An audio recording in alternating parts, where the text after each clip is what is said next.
ગાડી ટો કરવા પાર્કિંગના બોર્ડ પર બ્લેક સ્પ્રે મારવામાં આવ્યો હતો। શું ક્રેન ઇન્ચાર્જને આપવામાં આવતા ટાર્ગેટને પૂરા કરવા ખેલ કરી રહ્યા છે? આવા ગતકડાથી સુરત ટ્રાફિક વિભાગના અધિકારીઓ અજાણ છે કે પછી તેમની દેખરેખમાં આખો ખેલ ચાલી રહ્યો છે?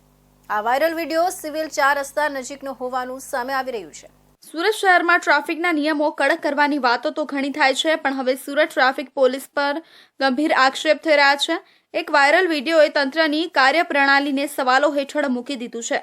આ વિડીયોમાં જોઈ શકાય છે કે કેવી રીતે પાર્કિંગના બોર્ડ પર બ્લેક સ્પ્રે મારીને તેને અજમાવવા માટે પ્રયત્ન કરવામાં આવે છે।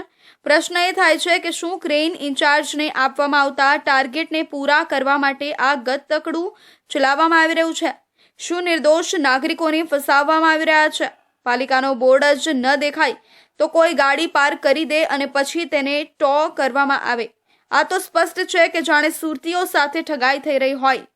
આમ ટ્રાફિક વિભાગ આ મુદ્દા પર શું કરી રહ્યું છે? શું તંત્રના અધિકારીઓ આ ગતકડા અંગે અજાણ છે? આ મુદ્દે ટ્રાફિક પોલીસ અધિકારી તપાસ કરી રહ્યા છે, પરંતુ હજુ સુધી કોઈ સત્તાવાર નિવેદન મળ્યું નથી। જો આનો યોગ્ય નિકાલ ન થાય તો નાગરિકોમાં ભય અને ભ્રમ વધશે। શું સુરત ટ્રાફિક પોલીસ આ મામલે કોઈ કાર્યવાહી કરશે કે પછી આ વિવાદ ભવિષ્યમાં વધુ ગંભીર સંજોગો ઊભા કરશે? સુરતના